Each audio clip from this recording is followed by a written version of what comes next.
ऊंची आवाज से बोलो हालेलुया। भजन संहिता 32 उसकी 8 और 9 आयत। मैं पहले 9 पढ़ूंगा फिर 8 पढ़ूंगा।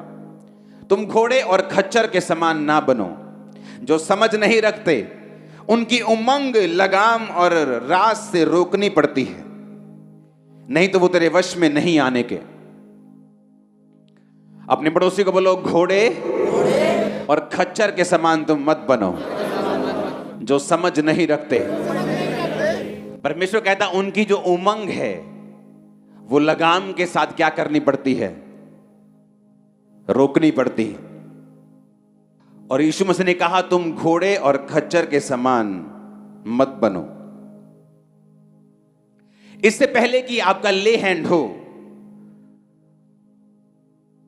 और आज आप पवित्र आत्मा से भर के वापस जाएं, एक रुकावट है स्पिरिट में जो आपको दूर करनी है। और यह वचन आपकी हेल्प करेगा उस रुकावट को फिनिश करने के लिए। एक रास्ता है जो परमेश्वर ने आपके लिए ठहराया है, एक वो रास्ता जो आपके लिए अनॉइंट किया गया है, वो मंजिल जो परमेश्वर ने आपके लिए रखी है। और उस मंजिल तक पहुंचने के लिए एक रास्ता है जो आपके लिए ठहराया गया है। और वो रास्ता हर एक बंदे के लिए उसका तरीका अलग अलग है। रास्ता जीसस क्राइस्ट ही है, लेकिन जीसस क्राइस्ट ने, बाइबल कहती है, आप सबको अलग अलग मर्जी के साथ और अलग अलग योजना के साथ अपने पास बुलाया है। बाइबल कहती, परमेश्वर ने कहा तुम घोड़े और खच्चर के समान मत बनो जिनकी उमंग को लगाम के साथ रोकना पड़ता है। अपने पड़ोसी को बोलो घोड़े के समान खच्चर के समान नहीं बनना। आमीन। यहोवा परमेश्वर ने कहा योना नबी उठ और जाके नीनवे को जा और वहां पर जाकर लोगों को प्रीच कर और बता, और मेरा रास्ता मेरे वचन उन्हें बता दो कि मैं उनको नाश करने वाला हूं। बाइबल कहती योना नबी, उसकी पहली बाप को, उसकी पहली आयत को पढ़ेंगे। उसने कहा जाकर नीनवे को जा और उसके विरुद्ध प्रचार कर, क्योंकि उसकी बुराई मेरी दृष्टि में बढ़ गई है।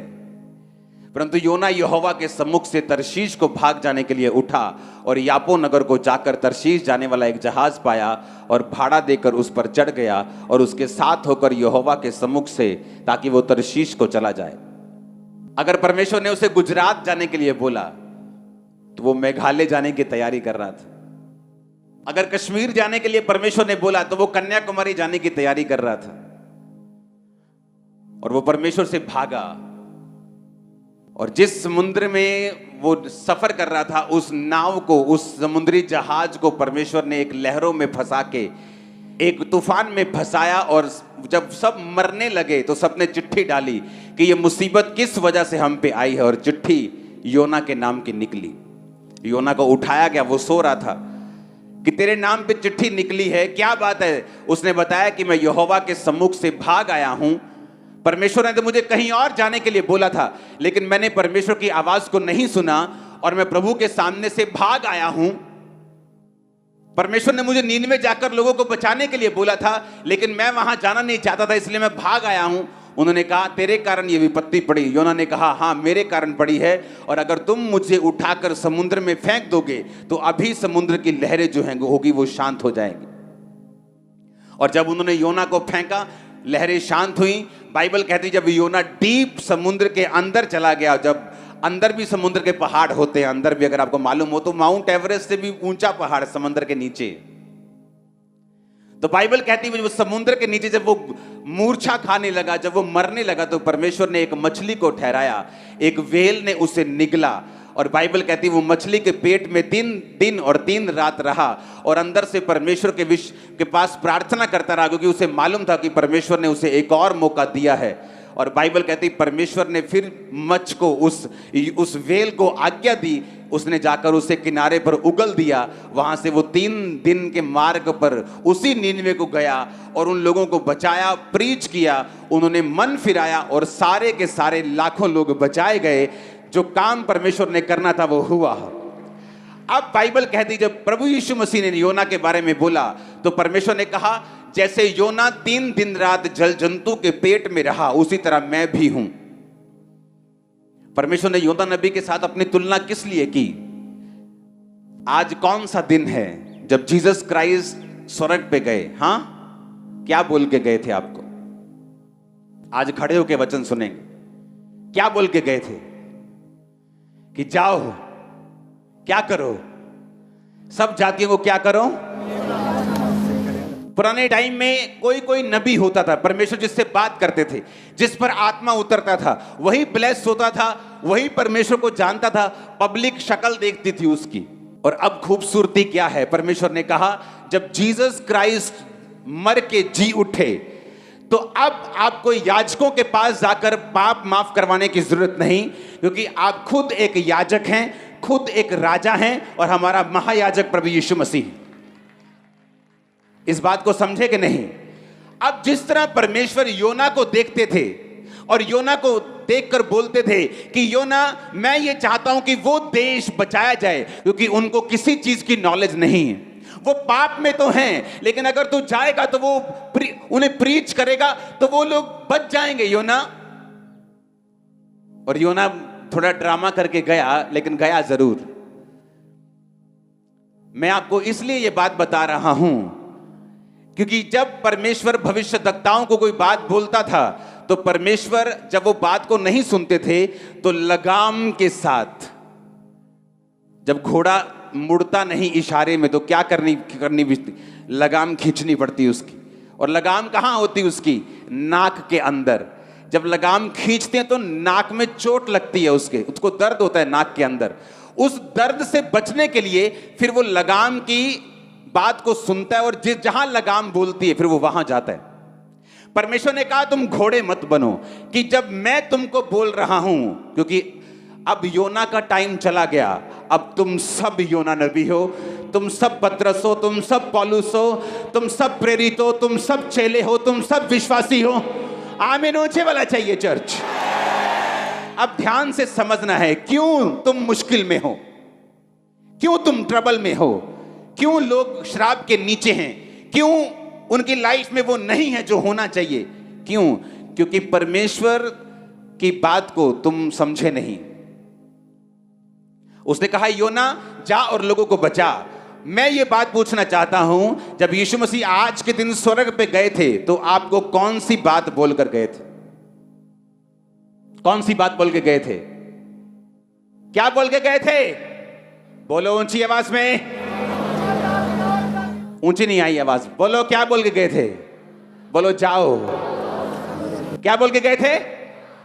अब पूछो अपने पड़ोसी को तुम जाते हो कि नहीं?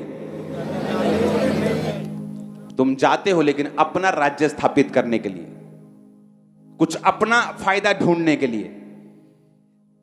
तुम जाते हो लेकिन सिर्फ फॉरेन वाले लोगों के पास ताकि तुम्हें वीजा मिल जाए। तुम जाते हो सिर्फ अमीरों के पास, तुम जाते हो सिर्फ अपने स्वार्थ के लिए। उसने कहा जाओ और सुसमाचार सुनाओ। आज कलीसिया बीमारियों में और श्रापों में नहीं होती अगर उसने परमेश्वर की इस आज्ञा को पूरा कर दिया होता तो। जब योना ने परमेश्वर की आज्ञा पूरी नहीं की तो परमेश्वर ने क्या किया?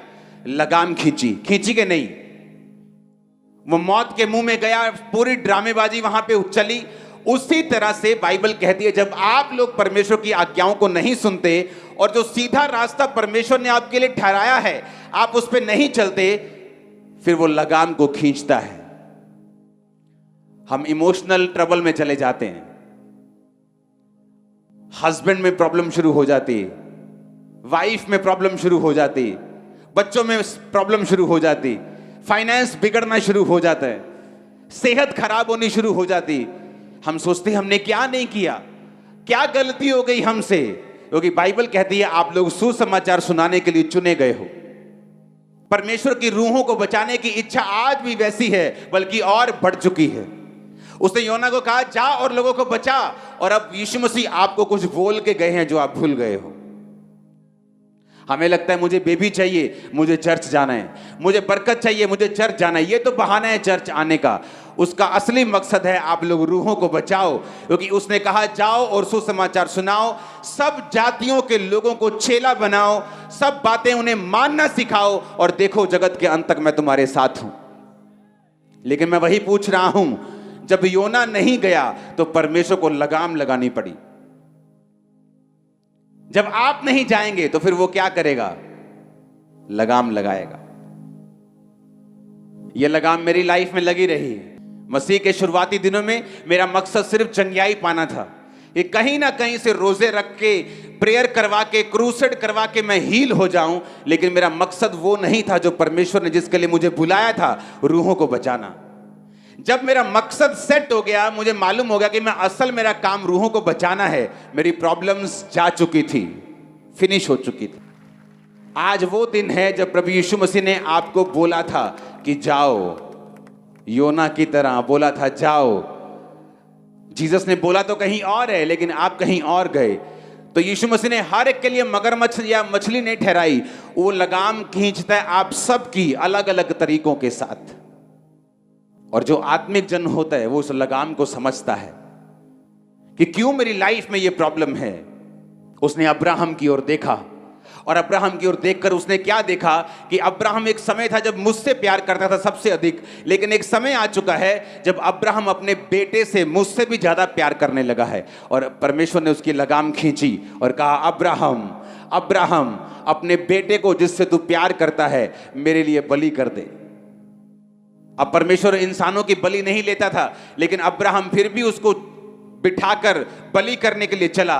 और जब वो चलता जा रहा था एक एक कदम, उसका प्यार उसके लिए खत्म होता जा रहा था और परमेश्वर का प्यार वापिस आता जा रहा था। जब ये प्यार वापिस आ गया परमेश्वर की लगाम खींचने से, और वो लड़का चढ़ाने लगा बलि, तो परमेश्वर ने कहा, रुक जा, अब मैं जान चुका हूं तुम मुझसे प्यार करता है।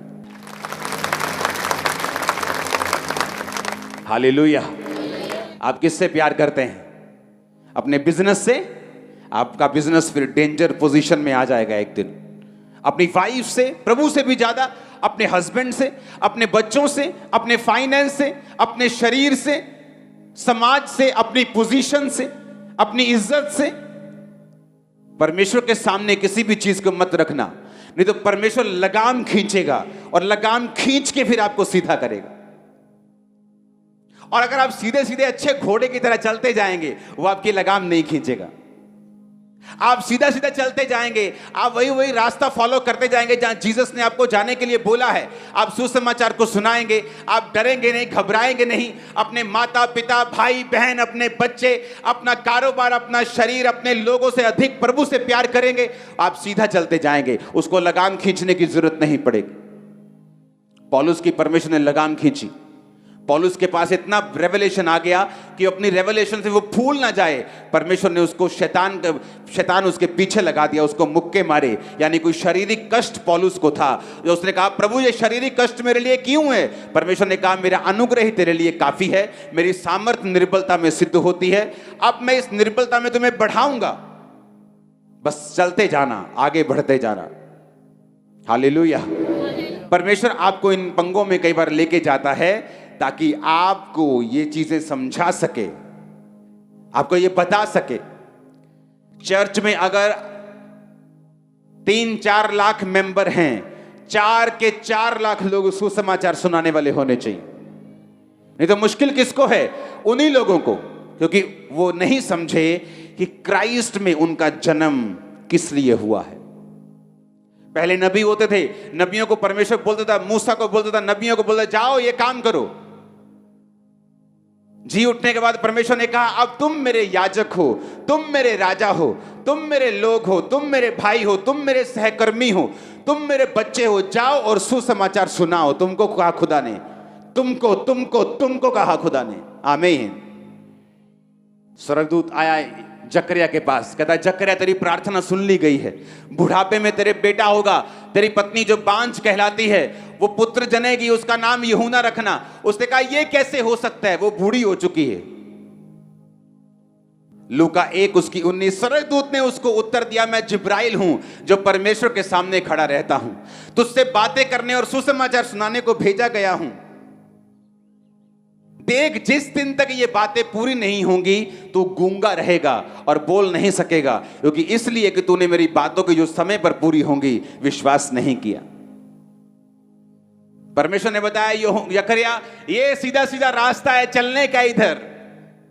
कहता, नहीं नहीं नहीं, ये हो ही नहीं सकता, मेरी तो पत्नी बहुत बूढ़ी है और मैं बड़ा बूढ़ा हूं। हमने बच्चा हो ही नहीं। अब स्वर्गदूत कहता अब तू गूंगा रहेगा, क्योंकि मुझे तेरी लगाम खींचनी पड़ेगी, ताकि तू बोल बोल करके मेरे हो नहीं सकता, कहीं सचमुच अपनी पत्नी को बांझ ना कर दे, इसलिए तेरी लगाम को मैं खींचूंगा और तेरा मुंह बंद रखूंगा ताकि तेरे बच्चा हो जाए। और जब बच्चा हो गया, उसका नाम यूहन्ना उसने लिख के दे दिया, उसकी जुबान खुल गई। हालेलुया। अब यह फैसला आप लोगों को करना है कि लगाम खिंचवा के परमेश्वर का काम करना है कि सीधे सीधे करना है। हालेलुया। क्योंकि परमेश्वर ने कहा मैं तुम्हें बरकत देना चाहता हूं, आप ही की प्रेयर है मुझे बरकत मिले, आप ही की प्रार्थना है मैं छुटकारा पाऊं, आप ही की प्रेयर है मैं आगे बढ़ूं, मेरा परिवार ब्लेस हो, मेरे बच्चे ब्लेस हो। तो परमेश्वर ने वायदा किया है जब तू बोएगा तू काटेगा, जब तू लोगों को बचाएगा मैं तेरे परिवार को बचाऊंगा, जब तू सुसमाचार सुनाएगा मैं तुम्हें उत्तम दाख दूंगा, उत्तम तेल दूंगा, उत्तम घराना दूंगा, सब कुछ तेरी लाइफ में उत्तम दूंगा। जो तू मांग रहा है, तुझे मेरी सेवा करनी होगी, तुम्हें याजक बनना होगा। हालेलुया। जब एक व्यक्ति कहीं दूर जाने को होता है, फ्लाइट पकड़नी है, ट्रेन पकड़नी है, और उसका बड़ा करीबी उसके पास आया और ट्रेन चल पड़ी, तो उसको मालूम है कि अब ज्यादा बातें करने का टाइम नहीं, वो बड़ी इंपॉर्टेंट बातें उसको याद करवाते हैं कि ये काम कर लेना, ये काम जरूर करना, ये काम बहुत जरूरी है। जब जीसस क्राइस्ट स्वर्ग पे चढ़ रहे थे तो वो लाखों बातें बता सकते थे, लेकिन उन्होंने मोस्ट इंपॉर्टेंट बात आपको बोली, जाओ और सुसमाचार सुनाओ, सब जातियों के लोगों को चेला बनाओ, किसी का मुंह देखकर मत डरो, उन्हें बताओ जीसस क्राइस्ट धर्म और जात को बदलने नहीं आए, जीवन बदलने के लिए आए। लोग बदलेंगे, तुम ब्लेस होगे यीशु के नाम में। Hallelujah, hallelujah. अपने पड़ोसी को बोलो तुम घोड़े और खच्चर के समान मत बनो। आमीन। अब आप इस बात को समझेंगे कि परमेश्वर ने योना को छोड़ा नहीं और लगाम के साथ उसको खींच के लेके आए। आप भूल जाओ आप लाखों खड़े हो, आप सोचो खुदा आपसे बात कर रहा है सिर्फ, और ये सोचो कि आपको परमेश्वर ने एक मकसद दिया है, अपने पास बुलाने का एक कारण है। वो कारण है लोगों को बचाना, रूहों को बचाना, मरे मरते हुए नशे वाले लोगों को बचाना, उनको यीशु मसीह के बारे में बताना, स्वर्ग राज्य का वारिस बनाना। ये आपका मकसद है। आज के आप नबी हैं, आप आज के याजक हैं, आज के आप विश्वासी हैं, आज के पास्टर हैं, आज के प्रेरित हैं। आमीन। अब ये सोच लो कि आपको लगाम के साथ चलना है कि आपको सीधा चलना है। तीन तरह की सिचुएशन होती। कई लोग होते हैं वो लगाम के साथ नहीं चलना चाहते, उनको मालूम है कि मैं जो खुदा की बात से इधर उधर होऊंगा तो वो फिर से मुझे खींच के लेके आएगा, मुझे दुख होगा, दर्द होगा, घूम फिर के फिर वही बोर्ड के नीचे मैं आऊंगा, वही ऊंट पहाड़ के नीचे आएगा। तो इससे अच्छा ये है मैं अच्छी तरह से चलूं।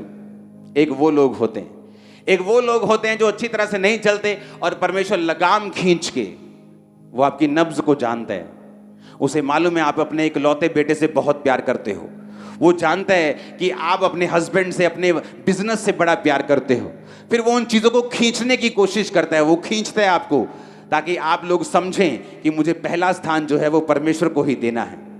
कितने मेरी बात समझ रहे हैं? फिर तीसरे तरह के लोग वो होते हैं जो इन चिन्हों के कारण भी नहीं समझते और परमेश्वर से दूर होते जाते हैं। इन चिन्हों के द्वारा भी वो नहीं समझते कि परमेश्वर हमारी लाइफ से क्या चाहता है, और फिर वो हेल के लिए, वो नरक के लिए तैयार होते हैं, जो उनके लिए और शैतान के दूतों के लिए तैयार किया गया है। क्योंकि परमेश्वर जबरदस्ती नहीं करता, वो एक लेवल तक आपको समझाने की कोशिश करता है। जब वो देख लेता है वो उस लेवल से नहीं समझते, वो आपको छोड़ देता है।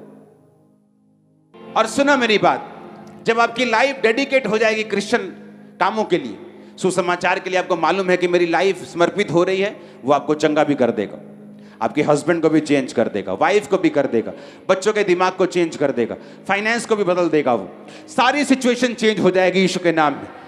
आप देखेंगे हर वो सिचुएशन जो आपको तंग करती आई वो फिनिश होगी और शैतान के सारी योजनाएं नाश होंगी। आप देखेंगे अपनी लाइफ में दुश्मन शर्मिंदा होंगे, आपके सामने मेज बिछा होगा, लाइफ की हर बेस्ट वस्तु उसके ऊपर होगी। आमीन, आमीन। अब डिसीजन आपके हाथ में है, आपको लगाम के साथ चलना है हर टाइम की वो आपकी लगाम खींचे, आपको निराश करे और फिर आप सीधे रास्ते पे चलें, कि आपको सीधा ही सीधा सीधा चलना है, ये आपने फैसला करना है। भागना मत। एक बड़ी बरकत है आपके परिवार के लिए रखी, आपके लिए रखी। भागना मत। जब फौजी जाता है ना, सामने दुश्मन होता है, उसे मालूम हो ये बड़ा है कि छोटा है, वो भागता नहीं। उसे मालूम है पीछे मुड़ूंगा तो मौत भी है और बेइज्जती भी। अब आगे बढ़ना है, दैट्स इट। घर वालों को याद ज्यादा करूंगा तो ना उनके काम आऊंगा, ना अपने दुश्मन को मार पाऊंगा। एक ही जगह कंसंट्रेशन के साथ वो करता है, जीतता है और वापिस आता है। घर पे स्वागत भी होता है, सरकार भी स्वागत करती, देश भी स्वागत करता है। आमीन। जो आत्मिक सेंसिटिव लोग हैं, जो समझदार लोग हैं, वो समझ जाते हैं कि मेरी लाइफ में यहां पर परमेश्वर ने लगाम खींची है, मेरी लाइफ में यहां पर परमेश्वर ने मुझे मुक्का मारा है, मेरी लाइफ में यहां पर परमेश्वर ने ये काम किया है, तो मुझे क्या करना है। आमीन। आपको सीधे होके चलना है। उसने आपको खास मकसद के लिए बुलाया है। बेस्ट पार्टनर्स, बेस्ट लोग आपकी लाइफ में आने का इंतजार कर रहे हैं। आप जैसे इस रास्ते पे चल पड़ेंगे, बाइबल कहती है कि परमेश्वर के मार्गों में उत्तम पदार्थ पाए जाते हैं। आप देखते हैं लोगों की मैरिज, सारी उम्र सेटिंग नहीं होती उनकी, रोज छित्तर पनीर की रोटी खाते हैं वो, जिसमें छित्तर भी होते हैं और पनीर भी होते हैं। दोनों तरह की रोटी होती, छित्तर भी होते हैं, साथ साथ पनीर भी होता है। क्योंकि वो जो मैरिज पार्टनर है, उन्होंने परमेश्वर के रास्तों पर चलकर नहीं पाया है। और परमेश्वर ने कहा मेरे मार्गों में उत्तम पदार्थ पाए जाते हैं। जब तुम मेरे मार्ग पे चलेगा तो उत्तम पदार्थ तुम्हें मिलेंगे। तुम्हें पार्टनर उत्तम मिलेगा, बिजनेस उत्तम, देश उत्तम, फाइनेंस उत्तम, चर्च उत्तम, बच्चे, हस्बैंड, वाइफ, सब कुछ उत्तम। लेकिन उसने एक और कंडीशन रखी है, कहता मेरा रास्ता कैसा है, तंग है, संकरा है, तंग है, मुश्किल से तुम्हें जाना पड़ेगा और थोड़े हैं जो इसे पाते हैं। लेकिन दूसरा रास्ता खुला है, व्यभिचार का रास्ता ओपन है और बहुत होंगे जो उस रास्ते पे चलेंगे। लेकिन तंग रास्ते पे उसने कहा बहुत थोड़े हैं जो इस रास्ते पे चलेंगे। और उत्तम पदार्थ अगर किसी ने पाए हैं तो तंग रास्तों में पाए हैं। हालेलुया। जस्ट आपको परमेश्वर को बोलना है, परमेश्वर मैं तेरे काम करने के लिए तैयार हूं। मैं वो बंदी नहीं हूंगा जिसकी लगाम खींचनी पड़े। मैं सीधा सीधा तेरे रास्तों पे चलूंगा, सीधा सीधा तेरे रास्तों पे चलूंगी। आमीन, आमीन। आप डॉक्टर हैं, डॉक्टर बनना चाहते हैं, आप भी ये प्रार्थना कर सकते हैं। आप इंजीनियर हैं या बनना चाहते हैं, आप भी ये प्रेयर कर सकते हैं। आप पॉलिटिशियन हैं या बनना चाहते हैं, आप भी ये प्रेयर कर सकते हैं। आप पास्टर हैं, आप कोई भी हैं, परमेश्वर की सेवा सबके लिए है। मैं सारा दिन डॉक्टर से बात नहीं करता हूं, मैं डॉक्टर नहीं हूं, मैं हॉस्पिटल में नहीं रहता हूं। तो डॉक्टर डॉक्टर को बचाएगा, नर्स नर्स को बचाएगी, लेबर लेबर को बचाएगी, बिजनेसमैन बिजनेसमैन को बचाएगा। कितने मेरी बात को समझ रहे हैं? तो हर एक बंदा ये बोले, खुदावंद मैं तेरे नाम की गवाही दूंगा, मैं तेरे नाम का प्रचार करूंगा। जो आज के दिन तूने 2000 साल पहले कहा था कि जाओ और सुसमाचार सुनाओ, सब जातियों के लोगों को चेला बनाओ, मैं इस वचन को पूरा करूंगा। आमीन, आमीन। और बाइबल कहती है जब उन लोगों ने मन फिराया तो परमेश्वर आनंदित हुआ। वो नहीं चाहता कोई भी नाश हो। लोग बोलते परमेश्वर कहां है? जब हॉस्पिटल में लोग मरते हैं, जब उनके इकलौते बच्चे मर जाते हैं, जब उनके हस्बैंड जवानी में वाइफ्स मर जाती हैं, तो बोलते हैं कि परमेश्वर कहां है? अरे परमेश्वर ने उसे नहीं किया। बाइबल कहती शैतान घात करने के लिए और नष्ट करने के लिए आया। आप जब मैसेज देंगे जीसस क्राइस्ट का कि वो धर्म और जात को बदलने नहीं आया, वो जीवन बदलने के लिए आया, और आप जाएंगे हॉस्पिटल्स में, जाएंगे मॉल्स में, जाएंगे लोगों के घरों में, रिश्तेदारों में आप जाएंगे, तो आप ये मैसेज देंगे और खुदा इसकी बरकत आपको देगा। मत सोचो आपको खड़े खड़े बरकत मिलेगी। मैंने कलीसियाओं में लोगों को 40-40 साल जाते देखा है, ना तो उनकी बीमारियां गई हैं, ना तो उनकी मुश्किलें गई हैं, ना उनके परिवार बदले, जो कुछ है वही है। क्यों? क्योंकि वो सेवा में नहीं है। ना ही उनका पास्टर उनको चैलेंज करता है, ना ही उनकी चर्च उनको चैलेंज करती है सेवा के लिए, क्योंकि वो खुद चर्च होके सेवा में नहीं। हालेलुया। हम एक सीरियस बिजनेस में हैं, जो खुदा ने हमें दिया है। वो पैसे कमाने का बिजनेस है, रूहें कमाने का बिजनेस। उसने कहा मैं तुम्हें रूहों को पकड़ने वाला बनाऊंगा, मनुष्यों को पकड़ने वाला बनाऊंगा। इस साल के अंत में आपका रिपोर्ट कार्ड जब मांगा जाएगा, जो हर क्रिसमस पे आपसे मांगा जाता है कि कितनी रूहें बचाई हैं पूरा साल, तब शर्मिंदा होकर आंखें नीचे करके, हाथ नीचे करके खड़े होने की जरूरत नहीं। आपसे काम करना शुरू करो। जून चढ़ने वाला है, सबसे गर्म महीना चढ़ने वाला है। आत्मा में सबसे गर्म हो जाओ, शैतान पर हथौड़े मारो, उसे लोगों से निकालो। आपके घरों से परमेश्वर निकाल देगा उसे। वो आपके घरों से क्यों नहीं गया? क्योंकि आपने लोगों से उसे कभी नहीं निकाला। आपने चैलेंज कभी लिया ही नहीं, आपने कभी चुनौती ली नहीं, आपने कभी परमेश्वर के वचन को सीरियसली लिया ही नहीं। इससे पता चलता है कि अगर हम ये वचन को भी सीरियस नहीं लेते तो हीलिंग के वचन को भी अपनी लाइफ में पूरा होते हुए कैसे मानेंगे? कैसे विश्वास करेंगे वो चंगा करता है? कैसे विश्वास करेंगे वो छुड़ाता है? कैसे विश्वास करेंगे वो धर्मी का वंश बचाया जाएगा, वो हमारे बच्चों को बचाएगा, अगर हम उसके एक वचन को पूरा नहीं करते तो? आप घरों में काम करते हैं, आप बॉस हैं, आप छोटे हैं, आप बड़े हैं, कोई मायने नहीं करता। जस्ट बोलो। और उसने कहा तुम्हें बोलना नहीं आता तो भी परवाह मत करना, मेरा आत्मा तुम्हें बताएगा क्या बोलना है, मेरा आत्मा तेरे साथ होगा। मैं आपको एक ऐसा रास्ता बता रहा हूं जो आपको जल्दी आशीष की ओर ले जाएगा, जल्दी आपको बरकत दे देगा। आमीन, आमीन। क्योंकि लोग इसे सीरियसली नहीं लेते। आप मोस्टली जाके लोगों की लाइफ देखो जो बहुत पुराने टाइम से परमेश्वर को मानते हैं, कोई फर्क नहीं उनमें और अविश्वासियों में। उनके घरों में भी वही चिक चिक मिच मिच चल रही जो उनके घरों में चल रही। क्यों? वचन को सीरियसली लिया नहीं। उन्हें लगता है कि यीशु मसीह तो हमारा ही है, हम तो पुराने ईसाई हैं, हम तो 20 साल से प्रभु में हैं। लेकिन क्या करेगा 20 साल से प्रभु में रहना अगर आपने एक भी रूह को बचाया नहीं? आप एक साल में 10 रूहों को भी बचा नहीं पाते तो क्या फायदा उस क्रिश्चियन होने का? जीसस ने कहा जाओ और सुसमाचार सुनाओ, सब जातियों के लोगों को चेला बनाओ, सब बातें मानना सिखाओ, और देखो जगत के अंत तक मैं तुम्हारे साथ हूं। आप पूरा करेंगे इस वचन को? आप भूल जाओ आप लाखों की तादाद में हो। आप सोचो कि यहोवा परमेश्वर योना से बात कर रहा है दोबारा। आप ये सोच लो। आप भूल जाओ मैं आप सबसे बात कर रहा हूं। आप अपने आप को सोचो कि परमेश्वर आपको कह रहा है जा और स्टार्ट कर मेरा काम। बहुत लोगों को लगता है कि काम स्टार्ट करने के लिए मुझे चर्च खोलनी पड़ेगी। अरे चर्च में कहां रूहें बचती लोगों के पास? चर्च तो उनके बेचारे लोग नहीं आते उनके पास। चर्च में नहीं, बाहर जाओ, मोहल्लों में जाओ, नगरों में जाओ, चौकों में, बाजारों में जाओ, रेलवे स्टेशन पे जाओ, वहां बचाओ रूहों को जहां जरूरत है।